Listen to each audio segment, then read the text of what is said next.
Question 5 में हमसे कह रहा है if 70% of the student in school are boys and the number of girls be 504 then number of boy is.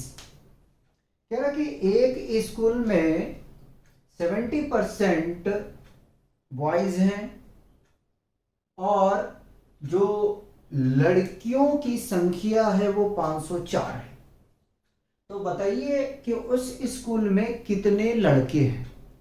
क्या कह रहा है कि एक स्कूल में 70% बॉयज हैं, ठीक है, और उस स्कूल में जो लड़कियों की संख्या है वो 504 है। तो बताइए कि कितने बॉयज हैं, यानी नंबर ऑफ बॉयज क्या है। चलिए सबसे पहले मान लिया जाए कुछ। Let the number of student in the school be X. हमने मान लिया कि स्कूल में जो नंबर ऑफ स्टूडेंट है वो एक्स है, ठीक। आगे में चलिए। Therefore, number of girls in the school is equal to कितना आ जाएगा 100 माइनस बॉयज परसेंट, है ना। निकाल लेते हैं तो 100 माइनस 70%, सब्ट्रैक्ट करेंगे तो 30% लड़कियां हैं, ठीक।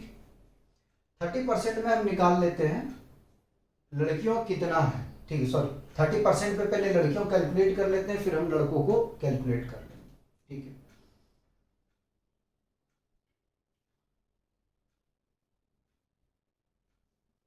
Now x into 30% of is equal to 504, ठीक है। x हमने क्या माना है, स्टूडेंट को माना है। 30% क्या है, गर्ल्स है, ठीक है। इक्वल किसके हैं भाई, 504 के, ठीक है। तो x इंटू 30 परसेंटेज हटाएंगे 100 आ जाएगा, ठीक है, इज इक्वल टू 504। जीरो से जीरो कैंसिल कर दें तो 3x मल्टीप्लाई करो 3x divided by 10 is equal to 504। तो 10 को इधर शिफ्ट कर दो तो 3x is equal to 504 into 10, और आगे हम सॉल्व करने जाएंगे तो x is equal to 5040 multiply कर दिया मैंने डिवाइडेड बाई 3, ठीक है। कैंसल आउट करते हैं, 3 1 जा 3, 3 6 जा 18, ठीक है, 3 6 जा 18 बचा 2, और 3 8 जा 24, ठीक है। तो x इज इक्वल टू कितना आ गया 1680।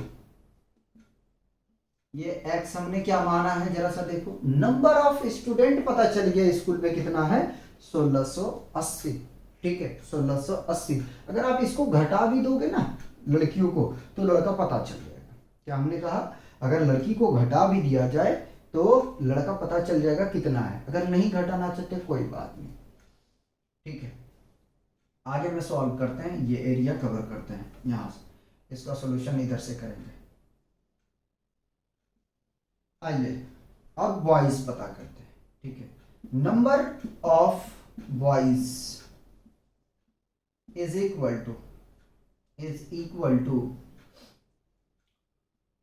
70% इंटू 1680। आप इस तरीके से भी कैलकुलेट कर सकते हो, ठीक है।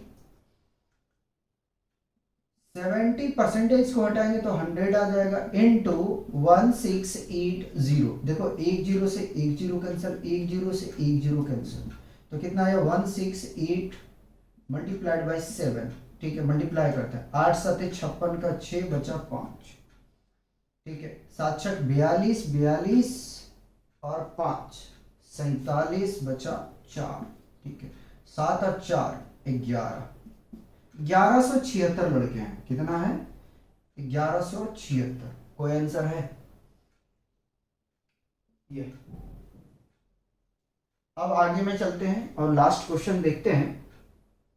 बढ़िया क्वेश्चन है ये, फ्रूट सेलर वाला भी क्वेश्चन अच्छा है।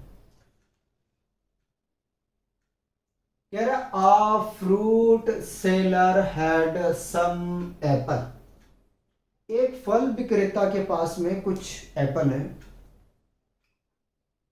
He sells 40% and still has 420 apples। वह 40% एप्पल को बेच देते हैं। बेचने के बाद में उनके पास में 420 एप्पल रिमेनिंग रहता है। ठीक है, आगे चलते हैं। लिखा ओरिजिनली ही हैड, वास्तव में एक्चुअल में उनके पास में कितना एप्पल था, ये अपने को निकालना है। Let the fruit seller had be X apple. हमने क्या किया? हमने मान लिया कि जो फ्रूट सेलर है उनके पास में एक्स एप्पल था। ठीक है, देखो 40% बेच दिया है उन्होंने। ठीक है, तो 100 में अगर हम सब्ट्रैक्ट करने जाएं, ठीक है, अगर 100 में हम 40 को सब्ट्रैक्ट कर देंगे तो कितना? 60%। आने की जो 40% तो बेच दिया है। ठीक है, तो जो अपने को ओरिजिनल एप्पल कैलकुलेट करना है वो 60% में करना है। यानी कि 60% of x is equal to 420। देख भाई 40% तो बेच दिया ना, तो 100 में से अगर हम सब्ट्रैक्ट कर दें, ठीक है, 100 में से अगर हम सब्ट्रैक्ट कर देंगे, देखो जरा, अगर हम रिमेनिंग परसेंट तो कितना आ जाएगा? 100 माइनस 40 उन्होंने बेच दिया है। ठीक है, तो कितना आ जाएगा? 60%। आने की जो कैलकुलेट करना वो 60 पे ही करना है। ठीक है, तो 60% into x is equal to 420। ठीक है, तो परसेंटेज हटा देते हैं, परसेंटेज हटाएंगे तो 100 बच जाएगा। ये कैंसिल आउट हो जाएगा 0 से, into x is equal to 420। ठीक है, मल्टीप्लाई करते तो आ जाएगा 6x divided by 10 is equal to 420। तो 6x इज इक्वल टू, देखो ये डिवाइड में है, इसको राइट पे शिफ्ट करो, 420 इंटू 10। ठीक है, आगे कैलकुलेट करते हैं। तो 6x इज इक्वल टू कितना आ जाएगा? 4200। ठीक है, और x is equal to 4200 by 6। 6 कम 6, 6 7 42। कितना आ जाएगा भाई? x is equal to 700। तो उनके पास कितना एप्पल था? 700 था। ठीक है, 40% बेचने के बाद में उनके पास में 420 एप्पल रह जाता है। ठीक है, तो प्रॉफिट और लॉस का जो क्वेश्चन था वो अब कवर हम लोग नहीं करेंगे। 12 क्वेश्चन उधर करा दिए तो 6 क्वेश्चन इधर करा दिए। ठीक है, तो लगभग 18 क्वेश्चन करा दिए हैं। ठीक है, तो आप लोग पढ़ते रहिए और एंजॉय कीजिए।